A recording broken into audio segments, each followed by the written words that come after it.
Fala, meus amigos, tudo bem? Hoje eu vou gravar aqui mais uma aula para vocês e como vocês podem observar, o título, ou o tema dessa aula de hoje é Exercício é tudo igual.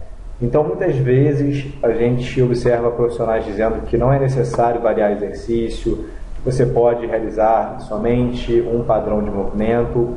E nessa aula eu vou focar um pouquinho mais nessa questão aqui, o volume em quilos do treinamento. E a gente vai ver que tem uma questão bastante interessante em relação ao volume quando a gente pensa nos exercícios.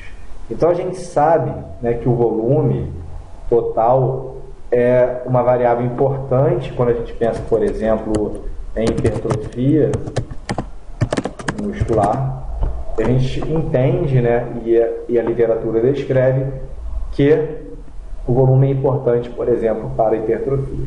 Então, olha só, se eu pego um exemplo de um crucifixo reto e penso, por exemplo, na quilagem que eu vou utilizar nesse exercício, essa quilagem ela é igual à quilagem que eu vou utilizar, por exemplo, no supino reto com a barra?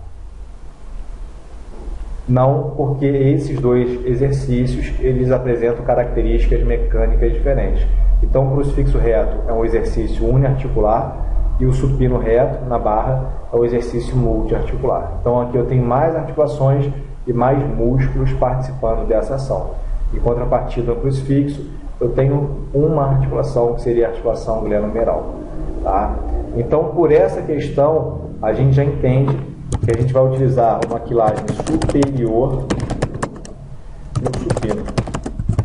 Então, pensando, por exemplo, nessa questão do volume total, imagina se eu prescrevo, por exemplo, 3 séries de 10 no crucifixo e 3 séries de 10 no supino. Aqui, em termos de séries, seriam iguais, 37 para um e 37 para outro. Então, 30 séries para o crucifixo e 30 séries para o supino. Ou seja, um volume ele é equalizado em torno do número de séries. Agora, olha só que interessante. Vamos supor que no crucifixo eu fiz com 18 quilos. E no supino, no crucifixo eu fiz com 18 quilos e no supino eu coloquei 30 quilos, por exemplo. Tá? Só para a gente exemplificar. Então, olha só o que acontece. Vamos colocar aqui 30 séries. 30 séries vezes 18, 540. Então aqui eu tenho 540 quilos. Só ajustar aqui. No primeiro eu tenho 540 quilos. E no segundo eu vou ter 900, se não me engano, 900 quilos. Então olha só que questão interessante, quando a gente pensa, por exemplo, nessa questão do volume total.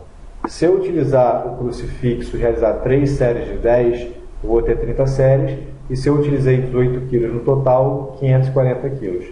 Se eu realizar 3 séries de 10 no supino, eu vou ter 30 séries, só que eu vou utilizar uma quilagem geralmente maior. E nesse exemplo eu dei 30 kg, que seria uma quilagem total de 900 kg. Então, para o mesmo volume de séries, eu vou ter um volume total maior, porque a carga utilizada ela vai ser maior. Esse é um ponto interessante. Tá?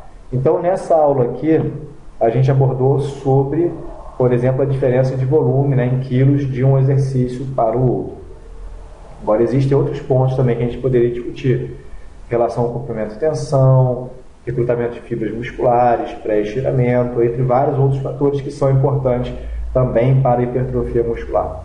Tá? Mas nessa aula a gente falou um pouquinho sobre o volume total e a gente observou que de um exercício para o outro a gente consegue mudar esse volume total e isso pode ser um fator importante para a hipertrofia muscular.